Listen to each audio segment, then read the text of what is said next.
কোন যুবক মুসল্লি নামাজে জোরে আমিন বলল, নামাজ শেষে কিছু মানুষ তার সাথে খারাপ আচরণ করলো, এখন সে মসজিদে যায় না, এর দ্বারা কে গুনাহগার হবে? নামাজের পর ইমামের সাথে সম্মিলিত মোনাজাত কি দোয়ার অন্তর্ভুক্ত? স্ত্রী রাগ হয়ে স্বামীকে তালাক দিয়েছে, কিন্তু স্বামী তালাক বা ডিভোর্স গ্রহণ করে নাই, কিছুদিন পর দুই পরিবার মিল হয়ে আবার সংসার করছে, এই বিষয়ে হুজুরের মতামত কি?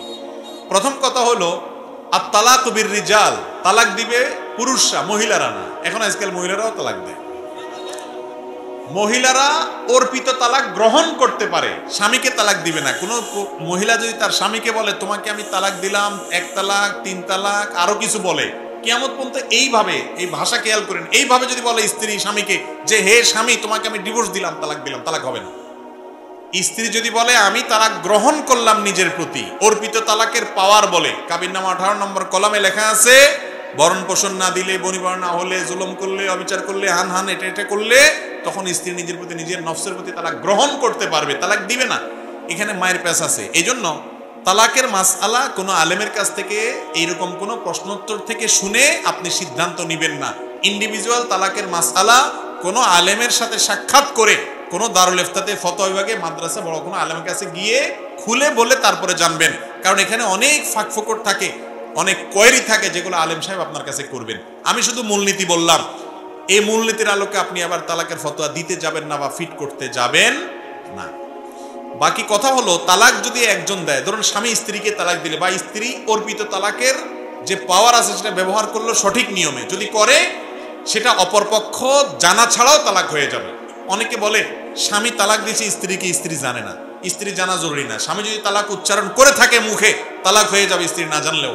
অত্যন্ত জটিল একটা বিষয়। হ্যাঁ, এটার কার্যকর সামাজিকভাবে হওয়ার জন্য প্রচলিত আইনে কিছু ধারা আছে, কিছু প্রসেস আছে, সেগুলো আরেক জিনিস। এরপরে প্রশ্ন হলো, কোন যুবক মুসল্লি নামাজে জোরে আমিন বলল, নামাজ শেষে কিছু মানুষ তার সাথে খারাপ আচরণ করলো, এখন সে মসজিদে যায় না, এর দ্বারা কে গুনাহগার হবে? আল্লাহ তাআলা মাফ করুন। কোন যুবক মসজিদে যদি জোরে আমিন বলে, তাকে যদি কেউ সেজন্য ধমক দেয় এবং এর কারণে যুবক যদি মসজিদ থেকে দূরে সরে যায়, যিনি ধমক দিয়েছেন কাল কিয়ামতে তাকে জবাবদিহি করতে হবে এর জন্য। নবী করিম সাল্লাল্লাহু আলাইহি ওয়াসাল্লাম তার থেকে নামাজে সূরা ফাতিহার পরে জোরে আমিন বলাটাও বিশুদ্ধ হাদিস দ্বারা প্রমাণিত, আস্তে আমিন বলাটাও নবী করিম সাল্লাল্লাহু আলাইহি ওয়াসাল্লাম থেকে প্রমাণিত। তো কেউ জোরে আমিন বলার উপরে যদি আমল করে, সেই মর্মে হাদিস আছে, একটা হাদিসের উপর আমল করেছে সেই লোক, সে জোরে আমিন বলাতে হয়তো আপনার অ্যাটেনশন, আপনার অভ্যস্ত না জোরে আমিন শুনতে, আপনার হঠাৎ করে মনোযোগে ব্যাঘাত হয়েছে বা আপনার অসুবিধা ফিল হয়েছে, সেজন্য আপনি তাকে ধমক দিতে পারেন না। সে একটা হাদিসের উপর আমল করেছে, তাকে বের করে দিতে পারেন না। আবার একইভাবে যিনি জোরে আমিন বলছেন, তিনি যদি মনে করেন যে আস্তে আমিন বললে নামাজ হবে না, ভুল, কারণ আস্তে আমিন বলার কথাও হাদিসে আছে। আর যেখানে জোরে আমিন বললে আশেপাশে মানুষ তারা অভ্যস্ত না, তারা এটাকে ভালোভাবে নেয় না, সেখানে আপনি আস্তে আমিন বলেন। সেখানে জোরে আমিন বলার কারণে সমাজে বিশৃঙ্খলা হবে, আপনি নিজে মনে কষ্টের মধ্যে পড়বেন। নিজেকে মনে কষ্টর মধ্যে এভাবে ফেলার কোনো বিশেষ গুরুত্ব, বিশেষ প্রয়োজন নাই, অন্তত এরকম যেখানে এটার কারণে ঝামেলা তৈরি হবে সেই জায়গায়। কথা কি বুঝাতে পারছি? কিন্তু আমাদের সমাজে বড় দুঃখের কথা, যুবক ভাইয়েরা কেউ মসজিদে আসছেন, নামাজ পড়ছেন, তিনি হয়তো রফে দেন করেন, আমিন জোরে বলেন, এটার সপক্ষে দলিল আদিল্লা, সপক্ষে বিপক্ষে আছে, অনেক বিতর্কের বিষয়, সেটা তো আরেক আলোচনা। কিন্তু নামাজ তো পড়ছে সে, তাকে যদি ধমক দিয়ে মসজিদ থেকে দূরে সরায় দেন, তাতে শয়তান সবচেয়ে বেশি খুশি হবে। ঠিক না ঠিক?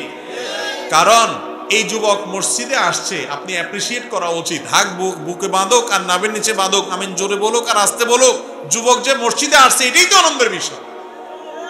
অতএব তাকে অ্যাপ্রিসিয়েট করা উচিত। আল্লাহ তাআলা আমাদেরকে প্রত্যেকটা কাজ সুন্নাহসম্মতভাবে করার তৌফিক দান।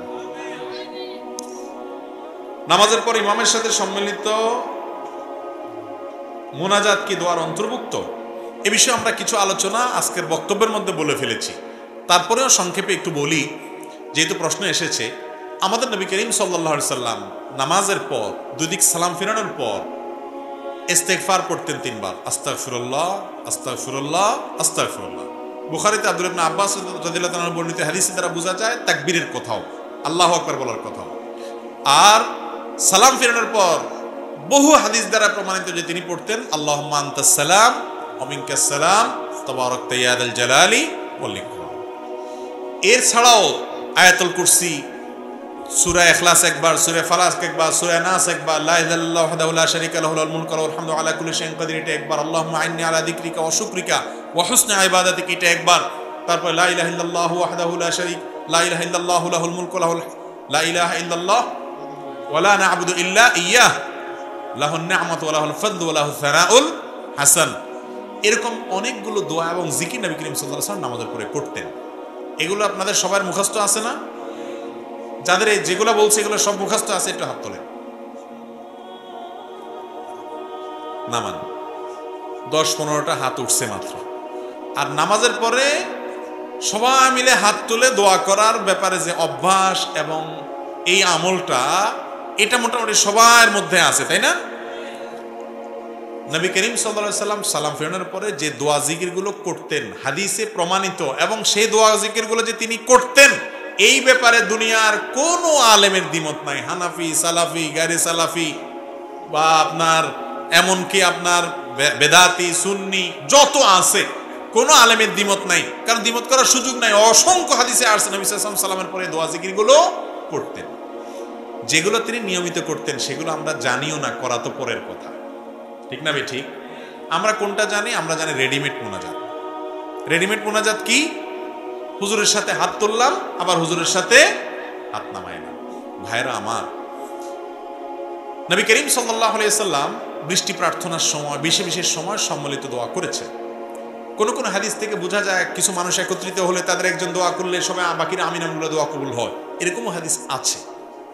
কিন্তু 5 ওয়াক্ত নামাজের পরে নবী করিম সাল্লাল্লাহু আলাইহি সাল্লাম সাহাবীদের সাথে হাত তুলে তাদেরকে সাথে নিয়ে তিনি দোয়া করছেন, ওনারা আমিন আমিন বলছে, আমরা যেভাবে করি আর কি, এইভাবে দোয়া করছেন বা এইভাবে দোয়া করতেন, এরকম কোন হাদিস আমার জানা মতো নাই। ওলামা কেরাম কেউ জানা থাকলে বলেন। হাদিস জোড়াতালি দিবেন না, জোড়াতালি দিলে বহুত কিছু করা যাবে।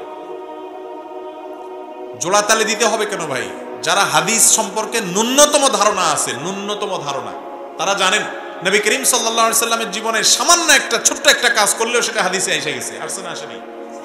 এক যুদ্ধে ফজরের পরে তিনি বিড়বিড় করে মুখে নিজে নিজে ঠোঁট নেড়ে একটা দোয়া পড়তেছিলেন, কিছু একটা বলতেছিলেন। সাহাবীরা সাথে সাথে ধরে পড়ছেন, ইয়া রাসূলুল্লাহ আপনি কি বলছেন, আস্তে আস্তে আমাদের একটু শিখিয়ে দেন। এ হলো সাহাবীরা। সেখানে হাজার হাজার সাহাবীদেরকে সাথে নিয়ে মসজিদে নববীতে তিনি 10 বছর ইমামতি করেছেন। কয় বছর? 10 বছরে কমের পক্ষে 18,000 ওয়াক্ত নামাজ পড়াইছে। কত ওয়াক্ত?